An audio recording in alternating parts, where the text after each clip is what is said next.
Sets में जो हम ऑपरेशंस पढ़ रहे थे, यहां पर हमने ऑपरेशन कल वाले लेक्चर में कवर कर लिया था symmetric difference of two sets तक और एक्सरसाइज 1.4 तक कवर था।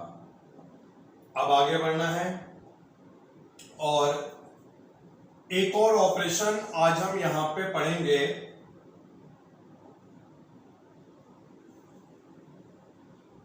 ये ऑपरेशन है complement of a set. Complement of a set definition इसकी इस तरह से है, let U be the universal set and A is any set, then complement of A is defined as the set of all those elements of U which are not in A.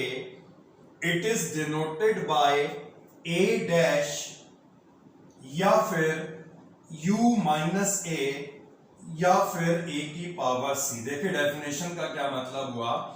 वैसे तो हमने पढ़ा था sets अगर हमें दिए गए होते हैं तो उनके साथ साथ वहां पर एक यूनिवर्सल सेट भी एग्जिस्ट करता है। तो 3-4 सेट अगर दे रखे हैं, उस कंडीशन में उनका यूनिवर्सल सेट एक ऐसे सेट को डिनोट करेगा जिसमें उन गिवन सेट के एलिमेंट प्रेजेंट हो। ज्यादा भी हो सकते हैं, लेकिन जो सेट्स वहां पर गिवन है उसके एलिमेंट होने चाहिए। ये हम पढ़ चुके थे यूनिवर्सल सेट में। तो यूनिवर्सल सेट वैसे तो हर एक सेट्स के साथ एसोसिएट होता है, लेकिन हम उसे मेंशन नहीं करते हैं। कॉम्प्लीमेंट ऑफ सेट को जब भी हम डिफाइन करेंगे तो ये डिफाइन तभी होगा जब यूनिवर्सल सेट को भी मेंशन करा जाए। तो U यहां पर यूनिवर्सल सेट को डिनोट कर रहा है और मान लेते हैं A कोई सेट है। अगर हमें A का कॉम्प्लीमेंट निकालना है तो इस A का कॉम्प्लीमेंट जो निकलेगा ये एक ऐसा सेट होगा जिस सेट में U के वो सारे एलिमेंट होंगे जो A में प्रेजेंट नहीं होंगे। All those element of the universal set that are not present in A। इसे हम डिनोट करते हैं A डैश या फिर U माइनस A या फिर A की पावर C। तो समझेंगे इसे।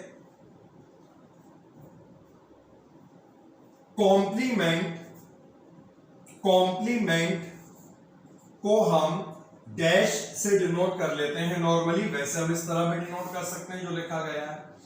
तो इस कॉम्प्लीमेंट की डेफिनेशन को हमने पढ़ ली है। शॉर्ट में इसे हमें कैसे याद रखना है, A कॉम्प्लीमेंट का मतलब होगा U माइनस A। हमने सेट का डिफरेंस पढ़ा था। A माइनस B का डिफरेंस क्या डिनोट करता था, A नॉट इन B।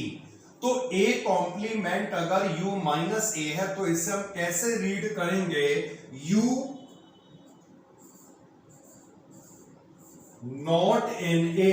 अब क्या मतलब हुआ इसका, U नॉट इन A का मतलब है यूनिवर्सल सेट का वो कौन सा एलिमेंट होगा, यूनिवर्सल सेट के वो कौन से एलिमेंट होंगे जो A सेट में नहीं होंगे।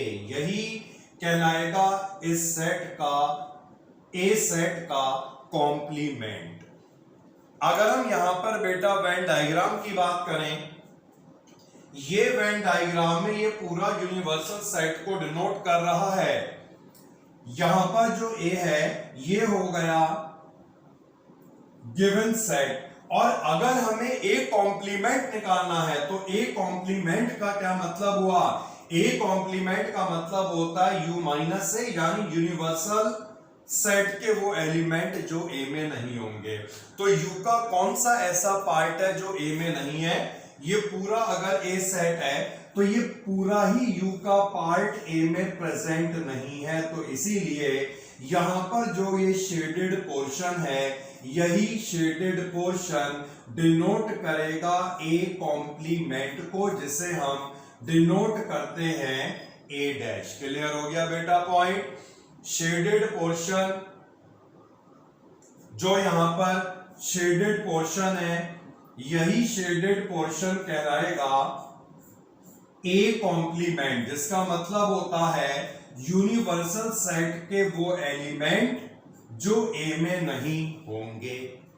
अब यहां पर हमने इसे डिनोट करा है इस तरह से, A डैश का मतलब है x यूनिवर्सल सेट को अगर बिलोंग कर रहा है, यानी x अगर कोई भी एलिमेंट है जो u को बिलोंग कर रहा है, तो x जो है वो a को बिलोंग नहीं करेगा। यही तो मतलब है कॉम्प्लीमेंट का।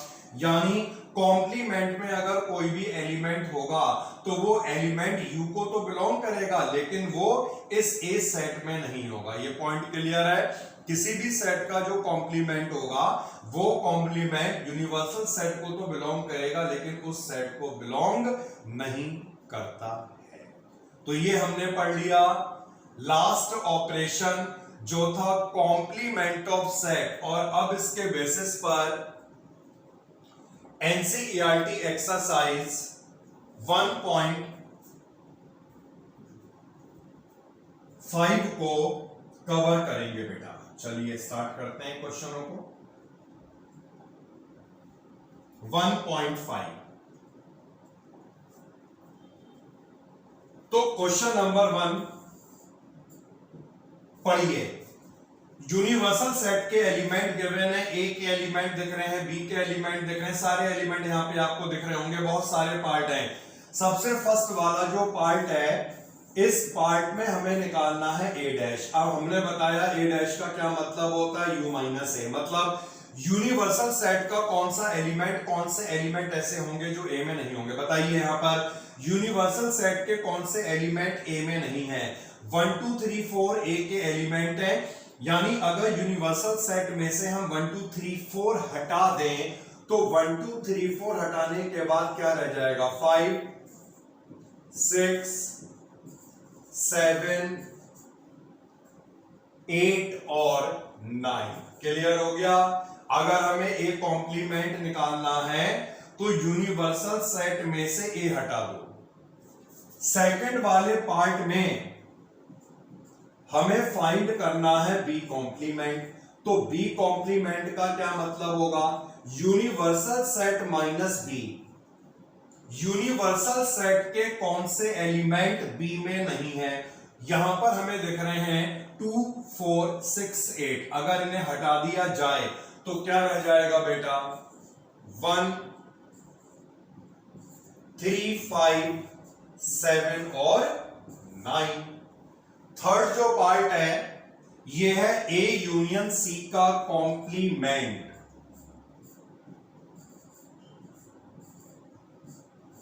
ए यूनियन सी का कॉम्प्लीमेंट, इसके लिए हमें ए और सी का यूनियन निकालना होगा। तो ए सेट दिख रहा है और सी सेट भी सामने है, इन दोनों सेट का हम यूनियन फाइंड करेंगे।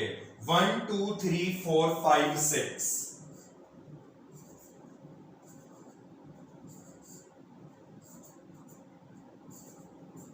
और अब हमें निकालना है इसका कॉम्प्लीमेंट, क्योंकि इसका भी कॉम्प्लीमेंट था। तो इस सेट के कॉम्प्लीमेंट का क्या मतलब होगा, यूनिवर्सल सेट के कौन से एलिमेंट यहां पे नहीं है, या यूनिवर्सल सेट में से अगर हम ये हटा दें 1 2 3 4 5 6 हटा दें तो क्या रह जाएगा, 7 8 और 9। तो ये मतलब होता है कॉम्प्लीमेंट का। 3 पार्ट को कवर कर लिया। इसके बाद जो फोर्थ वाला पार्ट है बेटा, फोर्थ वाला पार्ट भी ऐसी होगा, करवाने की रिक्वायरमेंट तो नहीं है इसे। इन दोनों का सिंपली यूनियन निकालेंगे, उसका कॉम्प्लीमेंट निकाल देंगे। अब हम करेंगे यहां पे फिफ्थ वाला पार्ट। फिफ्थ पार्ट क्या है देखिए, ए कॉम्प्लीमेंट का भी कॉम्प्लीमेंट निकालना है। तो ए कॉम्प्लीमेंट हम निकाल चुके हैं, फर्स्ट वाले पार्ट में हमारा आया था 5 6 7 8 9। 5 6 7 8 और 9। अब हमें यहां पर इसका भी कॉम्प्लीमेंट निकालना है।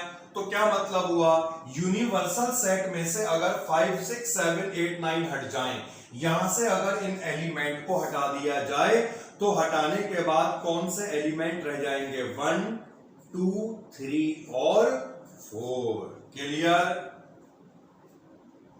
लास्ट वाला पार्ट बी माइनस सी का कॉम्प्लीमेंट है, ये कर लेते हैं। तो सिक्स्थ वाला जो पार्ट है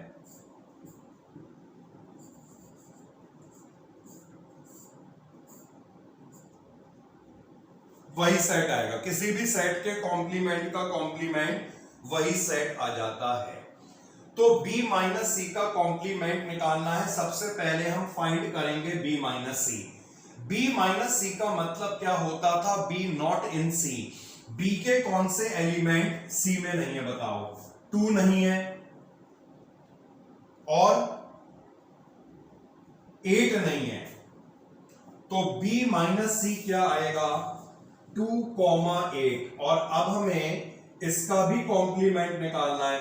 तो इसके कॉम्प्लीमेंट का क्या मतलब हुआ? यूनिवर्सल सेट में से 2 और 8 हटा दो। ये दिख रहा है u, इसमें से अगर 2 और 8 को हटा दिया जाए, बाकी को लिख लो, तो बाकी क्या रह जाएगा? 1 3 4 5 6 7 और 9। तो ये हमने इतने पार्ट करके समझ लिया कॉम्प्लीमेंट होता क्या है। क्लियर हो गया बेटा कॉम्प्लीमेंट? अब आ जाओ सेकंड वाला क्वेश्चन, ये भी यही है यार। यूनिवर्सल सेट हमें गिवन है और हमें यहां पर इन सबके कॉम्प्लीमेंट निकालने हैं। एक दो पार्ट कर लेते हैं। तो जैसे सेकंड क्वेश्चन है और इसका फर्स्ट पार्ट है ए कॉम्प्लीमेंट। बताइए, ए कॉम्प्लीमेंट का मतलब है universal set minus A. Universal set के कौन से एलिमेंट ए में नहीं है? B E F G H, यही होगा बेटा।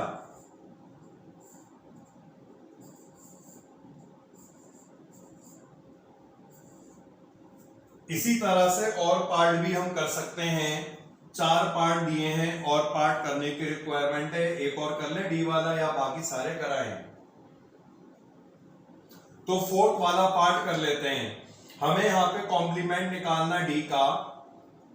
यूनिवर्सल सेट में से डी के एलिमेंट हटा दो, मतलब एफ अगर हट जाए, जी हट जाए, एच हट जाए, ए हट जाए, क्या बचेगा? B C D E. तो ये हमने फोर्थ पार्ट कर लिया। डी कॉम्प्लीमेंट आएगा, कितना आएगा? B C D E. बताइए बेटा, जो हमने यहां पर कॉम्प्लीमेंट सीखा, इस कॉम्प्लीमेंट में है कोई डाउट अभी तक? ओके, आगे बढ़ते हैं नेक्स्ट क्वेश्चन की तरफ।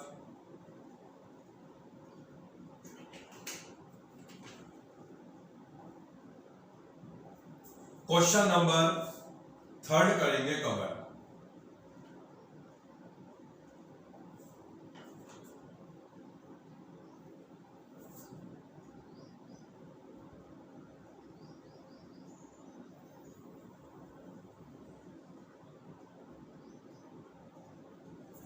तो बेटा देखते हैं कौन कौन से पार्ट है यहां पर। टेकिंग द, क्वेश्चन को पढ़िए, इसमें लिखा है taking the set of natural number as the universal set. मतलब इस क्वेश्चन में इन पार्ट्स के लिए यूनिवर्सल सेट होगा set of all natural number, और इसके बेसिस पर हमें इन सब के कॉम्प्लीमेंट निकालने हैं। जैसे फर्स्ट वाला पार्ट दिख रहा है,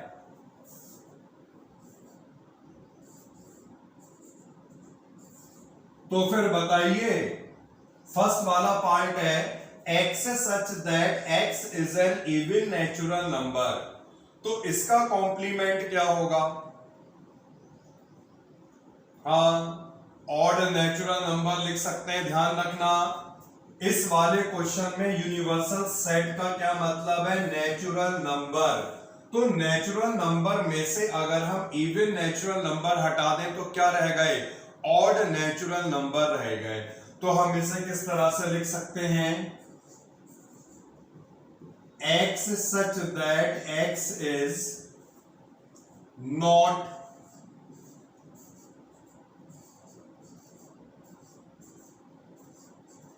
an even नेचुरल नंबर। ठीक है, ये भी लिख सकते हैं not an even natural number, या ये भी लिख सकते हैं ऑड नेचुरल नंबर। दोनों ही सही है।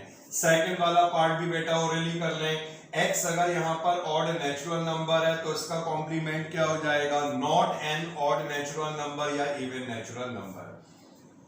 थर्ड वाला जो पार्ट है, x is a positive multiple of 3। भाई पॉजिटिव मल्टीपल ऑफ 3, इसका कॉम्प्लीमेंट क्या होगा,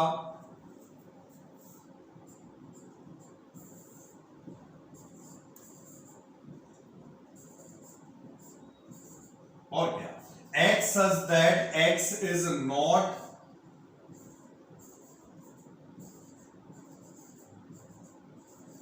a multiple of 3।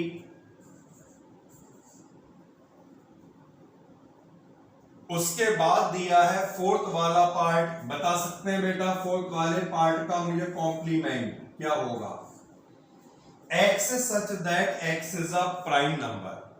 तो इसका कॉम्प्लीमेंट होगा x such that x is not prime. देखो अगर हम कह रहे हैं ना नॉट प्राइम, मतलब कंपोजिट हो गया कंपोजिट। तो नेचुरल नंबर में 3 तरह के नंबर होते हैं। अगर हम प्राइम और कंपोजिट की बात करें तो नेचुरल नंबर में 3 तरह के नंबर होते हैं। पता कौन कौन से, एक तो वो जो प्राइम होंगे, एक तो वो जो कंपोजिट होंगे, और तीसरा, तीसरा जो नीदर प्राइम नॉर कंपोजिट, और वो क्या कहलाता है, 1। तो हमने इसका कॉम्प्लीमेंट लिखा x प्राइम नहीं होगा, मतलब क्या होगा, कंपोजिट होगा, लेकिन 1 भी तो हो सकता है, तो इसमें 1 रह गया। तो इसीलिए लिखना होगा हमें आगे and x is equal to 1, क्योंकि भैया यहां से यहां तक सारे कंपोजिट आ गए, लेकिन 1 रह गया ना, वो ना इसमें आया ना कंपोजिट में आया, 1 इसमें आना चाहिए, तो हम 1 को लिखना पड़ेगा। क्लियर। फिफ्थ पार्ट पे आते हैं, x is a natural number divisible by 3 and 5। तो इसका कॉम्प्लीमेंट क्या हो जाएगा, x is a natural number not divisible by 3, not divisible by 5। Sixth वाला है x such that x is a perfect square। Complement होगा x such that x is not a perfect square। इसी तरह से ये दिया है परफेक्ट क्यूब, इसका कॉम्प्लीमेंट हो जाएगा नॉट अ परफेक्ट क्यूब। अब 8th वाला पार्ट लिख के देख लेते हैं। यहां पर गिवन है x such that x plus 5 is equal to 8। अगर हम इसे सॉल्व करें तो हमें यहां पर x की वैल्यू क्या मिलेगी, हमें यहां पर x की वैल्यू मिलेगी 3। तो x 3 है, इसका कॉम्प्लीमेंट क्या होगा,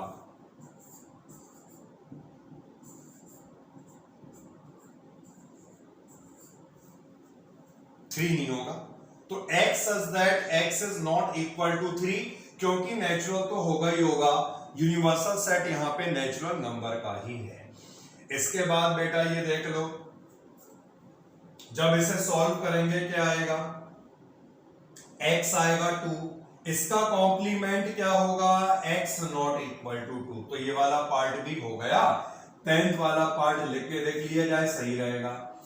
इसमें देखिए दिया है x greater than equal to 7, greater than equal to 7। तो जब हम इसका कॉम्प्लीमेंट निकालेंगे क्या होगा, x लेस देन 7। इस इक्वेशन का मतलब है x 7 होगा या उससे बड़ा होगा।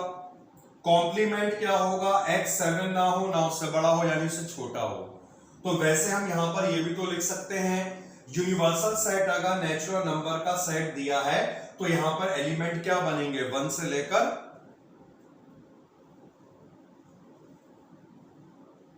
1 से लेकर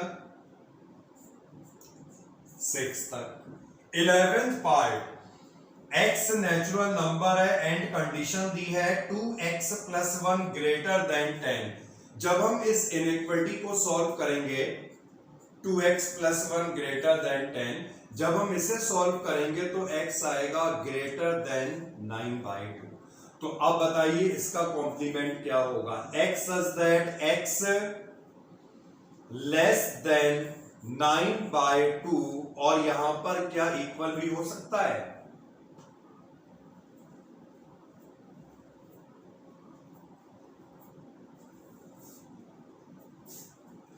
क्लियर बेटा? तो ये हमने कवर कर लिया थर्ड क्वेश्चन, इसमें भी सब कॉम्प्लीमेंट का ही मैटर था। आगे बढ़ते हैं नेक्स्ट क्वेश्चनों की तरफ।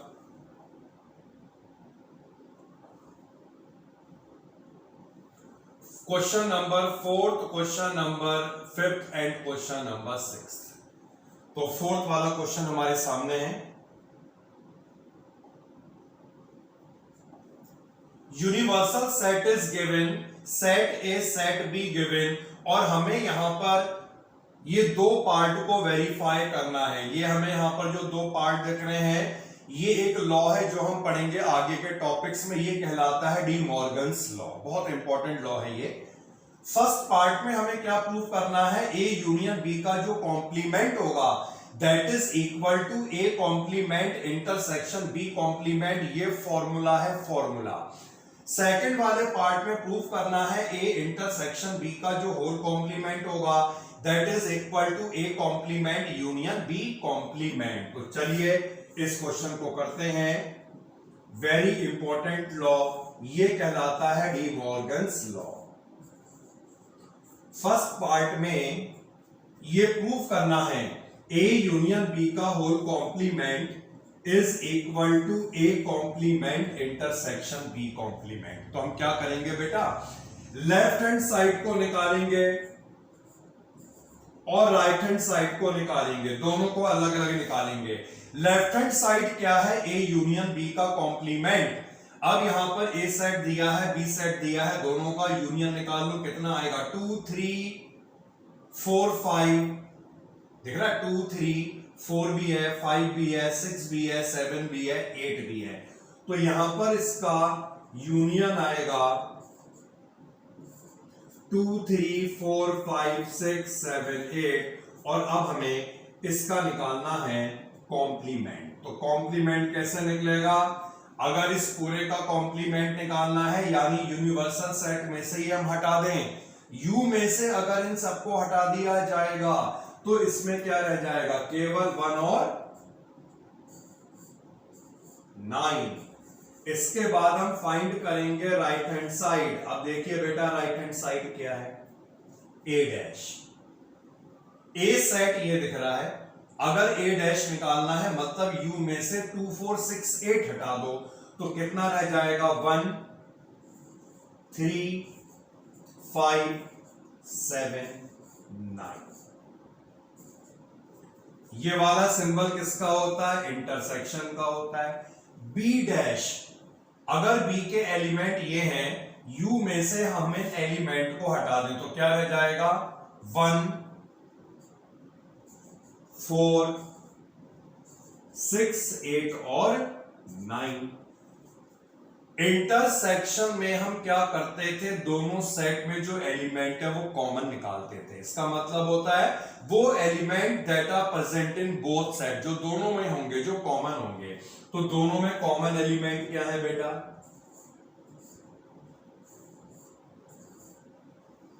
तो ये लेफ्ट हैंड साइड और राइट हैंड साइड यहां पर दोनों इक्वल आ गए, हो गया वेरीफाई। और इसी तरह से हम इसका जो सेकंड वाला पार्ट है इसे भी वेरीफाई कर सकते हैं, कर लेते हैं वेरीफाई। तो सेकंड जो पार्ट है, ए इंटरसेक्शन बी का complement is equal to A complement union B complement.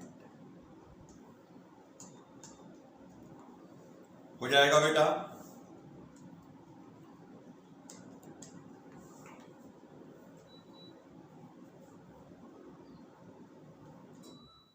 तो देखिए कैसे करना है इसे।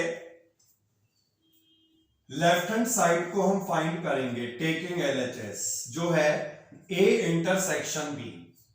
अगर हम ए और बी का इंटरसेक्शन निकालें तो यहां पर कॉमन एलिमेंट कौन कौन से हैं, 2 है और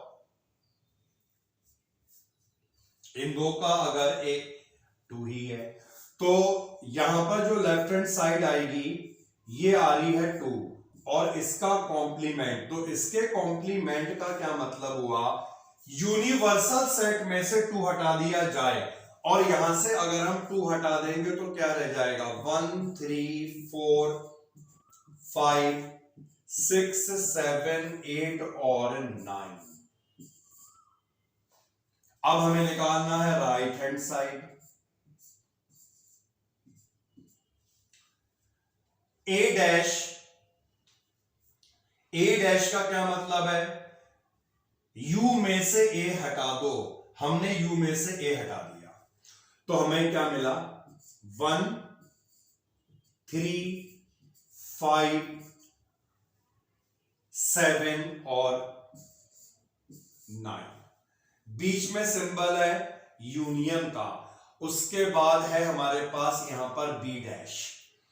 यूनिवर्सल सेट में से भैया बी हट गया तो क्या आएगा 1 आएगा,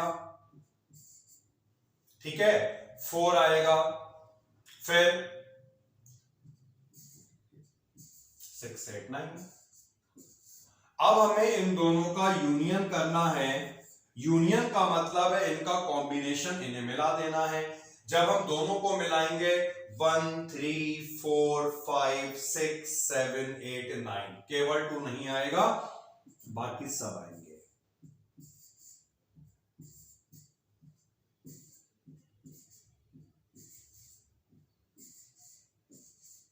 तो इस तरह से ये हमने दोनों इक्वल प्रूफ कर लिए हैं। तो सिंपल क्वेश्चन था, एलिमेंट दिए थे, प्रूफ करने के लिए केवल वैल्यू पुट करनी थी। नेक्स्ट क्वेश्चन पे आएंगे, draw appropriate Venn diagrams for each of the following. तो यहां पर हमें पार्ट्स गिवन है और हमें इसके लिए वेन डायग्राम बनाना है। फर्स्ट वाला पार्ट है ए यूनियन बी का होल कॉम्प्लीमेंट। क्वेश्चन नंबर 5 और फर्स्ट वाले पार्ट में जो वेन डायग्राम बनेगा that is A union B का होल कॉम्प्लीमेंट। देखिए पहले समझिए अच्छी तरह से इसे।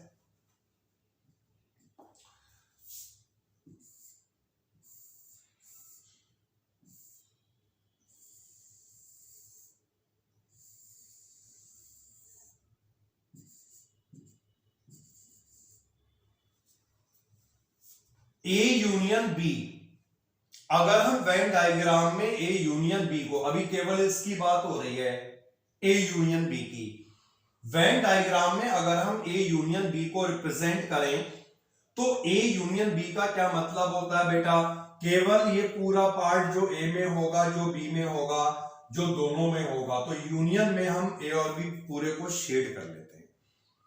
लेकिन हमें यहां पर वेन डायग्राम बनाना था ए यूनियन बी का होल कॉम्प्लीमेंट। इसका क्या मतलब हुआ, यूनिवर्सल सेट में से जिसका भी कॉम्प्लीमेंट निकालना है यूनिवर्सल सेट में से उसे हटा दो। अगर हमें इसका कॉम्प्लीमेंट निकालना है तो यूनिवर्सल सेट में से हमने ये पूरा हटा दिया, क्या रह गया, यूनिवर्सल सेट में से तुमने ये पूरा हटा दिया, क्या रह गया, ये जो डॉटेड वाला पोर्शन है यही पोर्शन तो रह गया। तो यही डिनोट करेगा इस फर्स्ट पार्ट का वेन डायग्राम। तो मैंने आपको ये समझाया 2 स्टेप में। एक्चुअली में जो डायग्राम बनेगा वो केवल ऐसे बनेगा जैसे आपने ये बनाया, ये हो गया ए सेट, ये हो गया बी सेट, ये दोनों का हो गया है यूनियन। कॉम्प्लीमेंट का मतलब होता है जो इन दोनों में ना हो, यूनिवर्सल सेट में हो। तो हम सीधे ही क्या करेंगे, हम सीधे ही क्या करेंगे, वही पोर्शन को शेड करेंगे जो रिक्वायर्ड शेडेड पोर्शन है, यही डिनोट करेगा ए यूनियन बी का होल कॉम्प्लीमेंट। बेटा क्लियर हो गया, वो फिगर मैंने केवल समझाने के लिए बनाई है। 2 स्टेप में भी बना सकते हैं, इस तरह से 1 स्टेप भी बना सकते हैं। तो ये है इसका फाइनल रिप्रेजेंटेशन, लिख देते हैं A union B whole dash. अब बात करते हैं सेकंड पार्ट। सेकंड पार्ट में निकालना है A dash intersection B dash. Second वाले पार्ट में हमें निकालना है A dash intersection B dash. तो अभी हमने एक फॉर्मूला पढ़ा, जो हमने अभी वेरिफिकेशन करा। ये एक फॉर्मूला है, ये एक लॉ है जो हमें याद रखना है। ए यूनियन बी का होल डैश इसके इक्वल होता है बेटा ए डैश इंटरसेक्शन बी डैश। यानी ए डैश इंटरसेक्शन बी डैश को हम लिख सकते हैं ए यूनियन बी का होल डैश। मतलब ये दोनों इक्वल हैं, तो जो वेन डायग्राम इसका बना वही तो इसका भी बनना चाहिए ना। तो यहां पर हमने फॉर्मूला लगा दिया, अगर ये दोनों इक्वल है इसका वेन डायग्राम भी यही बनेगा। और अगर हम ऐसा ना लगाएं तब भी हो जाएगा। उसके लिए आपको क्या करना पड़ेगा, पहले ए डैश निकालो, मतलब वेन डायग्राम में पहले ए डैश बनाओ, फिर वेन डायग्राम में बी डैश बनाओ, उसके बाद दोनों का इंटरसेक्शन, मतलब जो दोनों में कॉमन है यही आपको मिलेगा। लेकिन ऐसा क्यों करना है, सिंपली जब हमें मालूम है ये इसके इक्वल होता है, तो जो वेन डायग्राम इसका बना वही हमने उसका बना दिया। थर्ड पार्ट पे आते हैं, ए इंटरसेक्शन बी का कॉम्प्लीमेंट।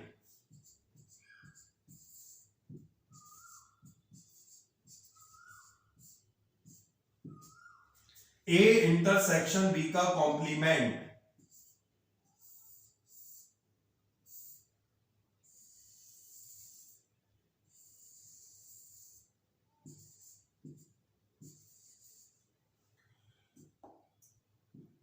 ए इंटरसेक्शन बी क्या रिप्रेजेंट करता है, वो पार्ट जो दोनों में प्रेजेंट होगा। इंटरसेक्शन का मतलब ये वाला ही तो पार्ट हुआ बेटा जो दोनों में आ रहा है, और इसका भी कॉम्प्लीमेंट है। यानी कि यूनिवर्सल सेट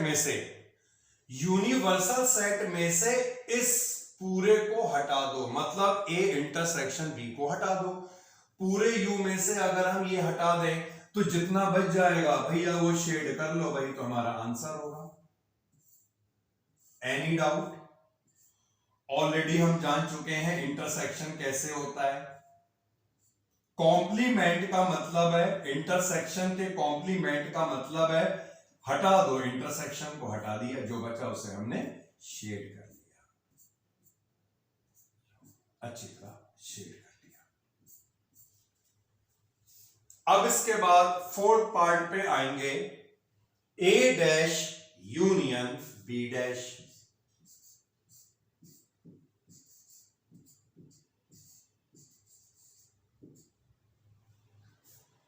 फॉर्मूला हमने अभी जाना था, A dash union B dash इसके इक्वल होता है। यानी ये इक्वल होता है ए इंटरसेक्शन बी का कॉम्प्लीमेंट। तो भैया जो वेन डायग्राम इसके लिए बना, हाँ ये भी नहीं, ये भी होगा, ये भी होगा, और ध्यान नहीं आया शेड करने का। केवल इंटरसेक्शन नहीं होगा, केवल इंटरसेक्शन नहीं होगा, यू में से इसे हटा दिया ना, केवल ये बच जाएगा, बाकी पूरा शेड होगा। तो ये होता है बेटा इसके इक्वल। अभी हमने लॉ पढ़ा था, यानी जो वेन डायग्राम इसके लिए बना वही वेन डायग्राम इसके लिए भी रहना चाहिए। तो यही वेन डायग्राम इसका भी होगा। हाँ,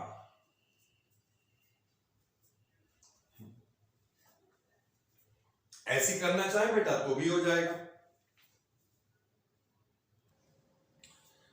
क्वेश्चन नंबर 6 पे आ जाते हैं, और 6 वाला क्वेश्चन पढ़िए। क्या है 6 question? Let U be the set of all triangle in a plane. पहले आप ये समझ लें, इसमें जो यू बताया गया है, यूनिवर्सल सेट जो बताया गया है, ये प्लेन में सभी ट्राइंगल के सेट को डिनोट करेगा। मतलब इस यू में सारे ट्राइंगल आ गए, सारे आ गए। अब इसके बाद पढ़िए, A is the set of all triangle, लेकिन यहां पर जो A है ये उन सभी ट्राइंगल के सेट को डिनोट कर रहा है with eight least one angle different from 60। मतलब जिन ट्राइंगल में कम से कम एक एंगल 60 से डिफरेंट हो। फिर से बता दूं, U का मतलब है यूनिवर्सल सेट, जिसमें सभी ट्राइंगल के सेट आ गए, सब ट्राइंगल आ गए। A जो है, इस A सेट में वही सब ट्राइंगल आएंगे जिनमें कंडीशन क्या दी है, at least one angle different from 60। जिन ट्राइंगल में कम से कम एक एंगल 60 से अलग होगा।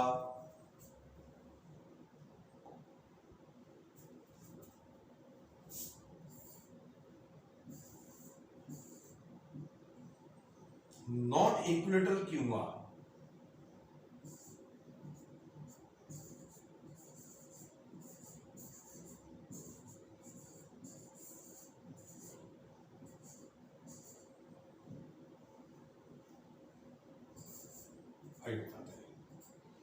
तो U हो गया सभी ट्राइंगल का सेट। और यहां पर अगर हम देखें एक सेट जो हमें दिया हुआ है, उस सेट में ट्राइंगल कौन कौन से बनेंगे, कम से कम एक एंगल 60 से अलग हो। अच्छा बताओ, ऐसा ट्राइंगल बन सकता है जिसमें एक एंगल 60 ना हो?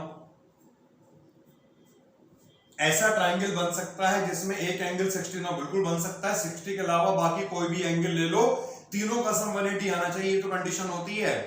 ऐसा ट्राइंगल बन सकता है जिसमें दो एंगल 60 ना हो, कुछ भी हो 60 ना हो मतलब। तो 60 के अलावा कोई भी एंगल ऐसे लिए जा सकते हैं जिस कंडीशन में सम फिर से 180 आ जाए और तीनों एंगल 60 से अलग हो, ऐसा भी ट्राइंगल बन सकता है। क्लियर हो गया? तो यहां पर जो ए सेट दिया हुआ है, इस ए सेट में अगर हम देखो ट्राइंगल को अगर हम बात करें ना, अगर हम ट्राइंगल की बात करें साइड्स के लेंथ के बेसिस पर, तो तीन तरह के मेनली ट्राइंगल हो गए। इक्विलेटरल हो गया, आइसोसेलेस हो गया, स्केलिन ट्राइंगल हो गया। तो जिस ए सेट की यहां पर बात हो रही है, इस वाले ए सेट में कौन कौन से ट्राइंगल बन सकते हैं? तीनों एंगल, हाँ, स्केलिन ट्राइंगल बनेगा, आइसोसेलेस ट्राइंगल भी बनेगा। क्यों बनेगा? क्योंकि भैया एक एंगल 60 ना हो, दो एंगल 60 ना हो, तो ऐसा भी तो हो सकता है कोई दो एंगल आपस में कुछ भी हो अदर देन 60, वो इक्वल हो जाए, यानी वाली दो साइड भी इक्वल हो जाएंगी, तो ट्राइंगल आइसोसेलेस भी हो गया। लेकिन इस वाले इस सेट में इक्विलेटरल ट्राइंगल कभी नहीं बनेगा। क्यों नहीं बनेगा? क्योंकि इक्विलेटरल ट्राइंगल तभी बनेगा जब तीनों एंगल, अरे इक्विलेटरल ट्राइंगल कब बनेगा? जब ट्राइंगल में तीनों एंगल 60 डिग्री के होंगे। तो केवल ये बताइए, जो यहां पर हमें ए सेट बताया गया है, इस ए सेट में सभी तरह के ट्राइंगल आ गए और एक टाइप का ट्राइंगल ऐसा होगा जो इस ए सेट में नहीं आएगा, वो होगा इक्विलेटरल ट्राइंगल। तो अगर हम इसका कॉम्प्लीमेंट निकालें तो कॉम्प्लीमेंट क्या आना चाहिए? यूनिवर्सल सेट में से इस ए को हटा दो। यूनिवर्सल सेट में जितने भी ट्राइंगल हैं, अगर हम बात करें आइसोसेलेस होंगे, स्केलिन होंगे, इक्विलेटरल होंगे, तो इसमें से अगर हम इसे हटा दें तो कौन कौन से ट्राइंगल हट गए? स्केलिन वाले और आइसोसेलेस वाले, यानी ए डैश क्या बचा? सेट ऑफ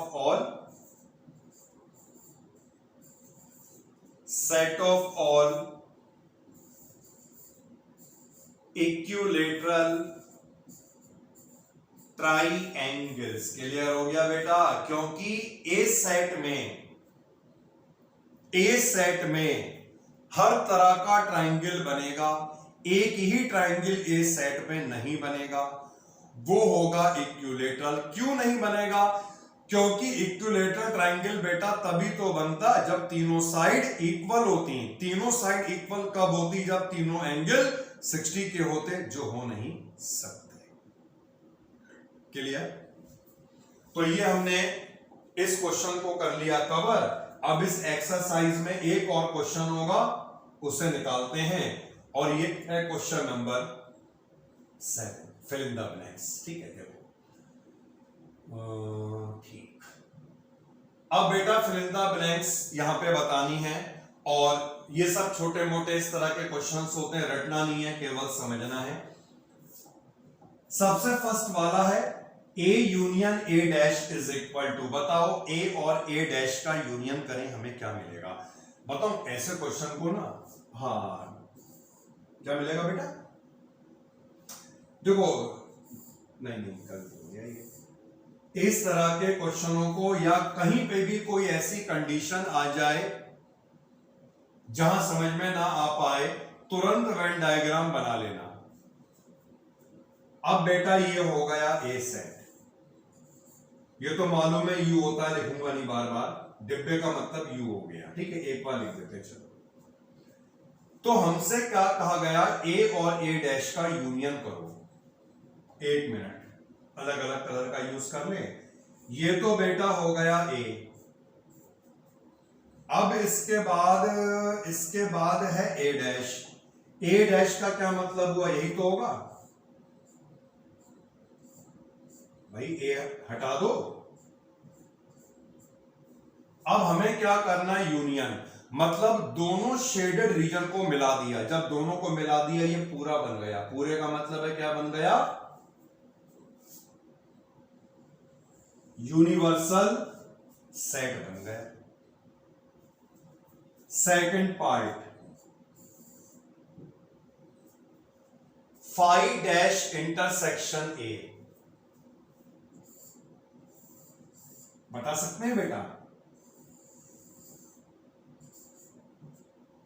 अभी देखते हैं।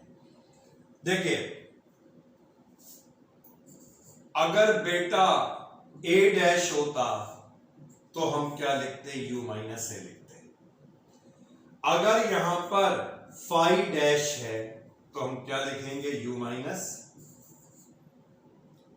तो फाई डैश का मतलब है U minus phi. Universal set में से तुमने फाई हटा दिया, क्या मिला, यू ही तो मिला। अरे यू मिला ना, यू का कौन सा एलिमेंट नल सेट में नहीं होगा, सारे नहीं होंगे, तो पूरा यू आ गया। तो फाई डैश का क्या मतलब हुआ, फाई डैश का क्या मतलब हुआ, पूरा यूनिवर्सल सेट, मतलब फाई डैश में ये पूरा आ गया। इंटरसेक्शन ए, और तुम्हें मालूम है ए में क्या आएगा, इतना ही तो आएगा केवल, दोनों में कॉमन, इंटरसेक्शन का मतलब है दोनों में कॉमन, दोनों को मिला दिया, कॉमन क्या बना,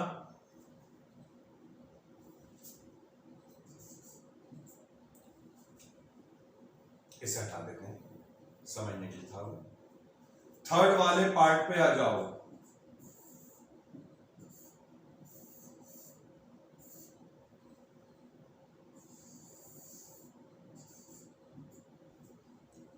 ए और ए डैश, हाँ देखो बेटा ए तो ये है,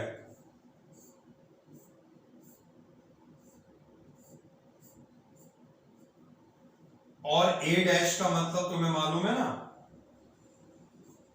ए को हटाकर शेड कर दो, आराम से समझो। अब इंटरसेक्शन का मतलब है इन दोनों में कॉमन, इन दोनों में कुछ पोर्शन ऐसा है जो कॉमन दिख रहा है या नहीं दिख रहा है, फाइन, जीरो मत लिखना, अलजेब्रा नहीं है, सेट है, ठीक है। फोर्थ पार्ट पे आओ, U डैश इंटरसेक्शन ए। अब बेटा बता सकता हूं मुझे U डैश क्या होगा, अरे U डैश फाई हो जाएगा, यूनिवर्सल सेट। देखो अभी बताया था ना, A डैश का मतलब होता है U माइनस ए, U डैश का मतलब होगा U माइनस यू यानी कि 5, तो U डैश हो गया 5 इंटरसेक्शन A। तो फाई और ए में कॉमन क्या आया भाई, नल सेट और ए सेट में कॉमन कुछ नहीं होगा, नल सेट किसी को डिनोट ही नहीं करता, यानी आंसर क्या हो गया इसका, बताओ बेटा, कोई डाउट इन पार्ट्स में।